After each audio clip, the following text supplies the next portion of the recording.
មុំឃ្លានចេញទៅត្រណោយើងធ្លាប់ជ្រុនស្រើចំឆ្លៅអូនហើយនឹងបងនៅស្រែចំការប្រាប់ថាស្នេហ៍ណាស់នួនល្អច្រើនខែកូនឡងមិនឃើញអូនវិលតាមសន្យាចាំបាត់គ្មានដំនឹងសោះឬមួយស្រីបំភ្លេចអស់លែងស្រណោះសង្សារឈឺក្នុងដួងចិត្តជីវិតបងសែនខ្លោចផ្សាធ្វើឲ្យរៀមរាទងខ្លោចផ្សារារីរឿយប្រាប់មកណាថ្លៃរាល់ថ្ងៃទុនទឹងមើលផ្លូវមិនឃើញពៀលពើនៅតែស្នាមអានុសាចិត្តខ្វល់រលឹកនឹកអើយសែននឹកចិនដាធ្វើឲ្យរៀមរាຕົកឈឺផ្សា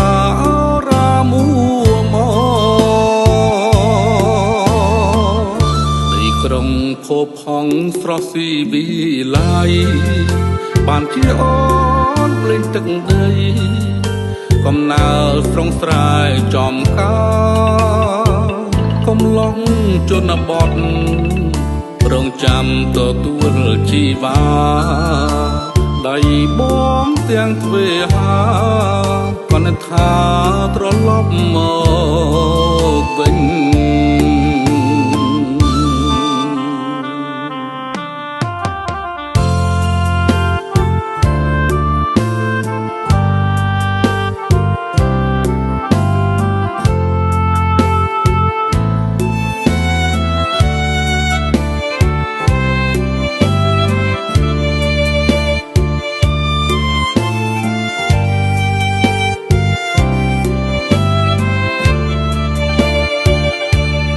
មកណាថ្លៃរាល់ថ្ងៃ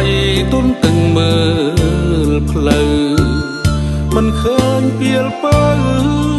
នៅតែស្នាមអានុសា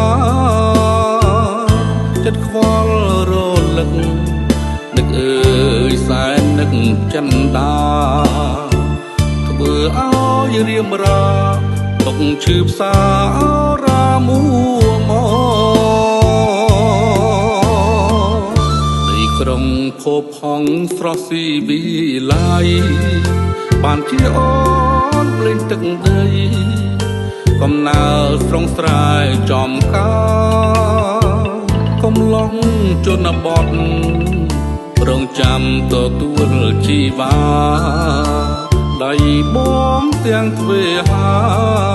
គាត់ថាត្រឡប់មក